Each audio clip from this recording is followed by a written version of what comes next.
Well, the Bank of Canada has left its benchmark interest rate unchanged for a 32nd month at 1%. The Bank of Canada held its final meeting with outgoing Governor Mark Carney. The bank expects the Canadian economy to return to full capacity by the second half of 2015. Let's head to Toronto and get all the details with our correspondent Kristiaan Yeo. Kristiaan. Hi, Michelle. Yeah, 1% still. The Bank of Canada wasn't expected to change rates. We're now on number 32 for the months at 1%. Mark Carney wasn't expected to do anything drastic before he left to head up the Bank of England, but his replacement, Stephen Poloz, really faces a juggling act here. He's facing pressure to raise rates to get people off of credit and to cut the risk of inflation or any market bubbles. But a lot of people here saying that the economy can't withstand a rise in interest rates just yet. Nonetheless, consumer credit and household debt is a big concern here. Even the Prime Minister has raised concerns about the level of household debt. It's evident in every part of consumerism here, from home furnishing finance to car loans. The biggest example, of course, though, is the mortgage market. A home. For most people, it's the biggest purchase they'll make in their lives. It used to take years to build the savings and credentials required to take out a mortgage, and interest could be a brutal 10, 15 or 20%. Credit was once feared as a necessary evil. Today, though, it's the Canadian's best friend. Money is cheap. I mean, you can get a mortgage fund at 3%. That's really cheap these days. Unscathed by the US subprime mortgage crisis and encouraged by a decade of growth in house prices, the Canadian mortgage market is still bullish.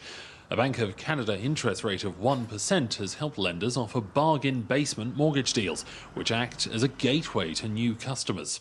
When the banks look at a customer for a mortgage, they're not just looking at the mortgage. They're looking at selling him some insurance, giving him a credit card, a line of credit, a checking account.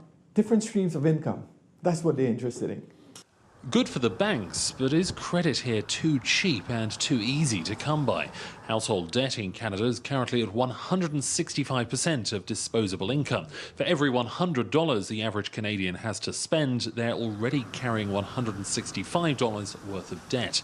To dampen demand, the government forced lenders to shorten the maximum life term of mortgages to 25 years. The financial institutions lending are the most solid in the world, but household debt has risen.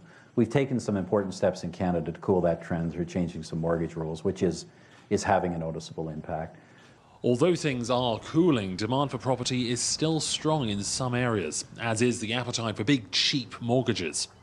It has slowed down the real estate market somewhat, but Toronto is a very mature market, so you have different areas, it's still in high demand, and we are still getting multiple bidding. Now, just last month, the Bank of Canada said that if household debt went much above 165% of disposable income, that would force a rise in interest rates. But economists seem to agree across the board here, the economy can't withstand a rise until the second half of next year. And in the meantime, the Canadian love affair with credit is likely to continue. Michelle.